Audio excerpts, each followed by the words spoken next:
ესე იგი რასი ბლანტის სითხე უნდა იყოს პოდშიო. პოდი იმიტომ რომ ქოილები არ უარგა, ხო?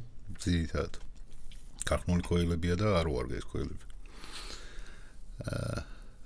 ზოგ ქოილებს აქვს ისეთი თვისება, რომ რთულად ისრუტავს სითხეს.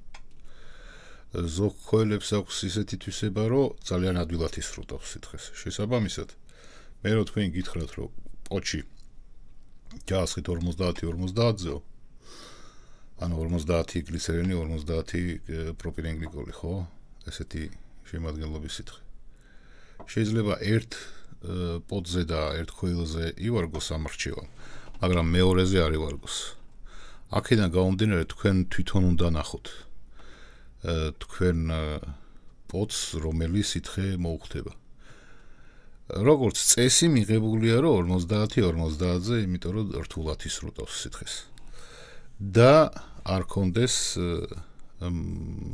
წვის გემო, იმიტომ თუ ვერ ისუნთქავს ქოილი, თუ ვერ ისრუტავს ქოილი სითხეს, მაშინ სითხე რო აკლდება სპირალს, ხო, შეგნით ან მეშქოილი თუ არის, მაშინ იმ ბადის თუ აკლდება სითხე ჯერ ერთი ბამბას აწვავს და მერე წვის გემოც მოაქვს. შესაბამისად, ჯობია ჯერ უფრო თხელი სითხე ჩაასხათ, რომ არ დაწვათ ის ქოილი.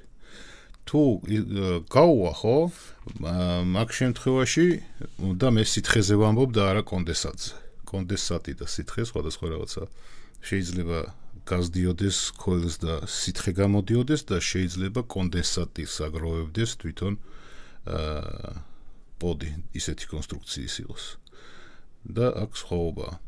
კონდენსატს ვერაფრით ვერ მოაშორებთ, მაგრამ სითხის გაჟონვას თქვენ შეძლებთ, რომ თავი აარიდოთ, იმითი რომ უფრო სქელ სითხეს ჩაასხავთ. ნუ ცდით დაუშვათ 40-60-ზე. თუ შეიწოვს კარგად და არ დააკლდება სითხე, ამავე დროს არ გაჟონავს, მაშინ ყველაფერი კარგადაა. თუ არა და კიდევ სხვანაირად ცდით და ესე შემდეგ რა. მოკლედ უნდა დაუმუღამოთ თქვენ პოდს და თქვენ ქოილს, იმიტომ რომ პოდებში სხვადასხვანაირი ქოილი მიდის, 2 ან 3 სახეობის ქოილები მიდის და სხვადასხვა ნაირი სპირალი უდევს შიგნით და სხვადასხვა რაოდენობის ბამბა უდევს. ნუ ბამბა პრინციპში არ უდევთ, მაგათ რაღაც საშობი ქაღალდივით უდევთ, მაგრამ სხვადასხვა რაოდენობის და სხვადასხვანაირები უდევს. და ამას უკვე თქვენ თუ დაუმუღამებთ, მოკლედ.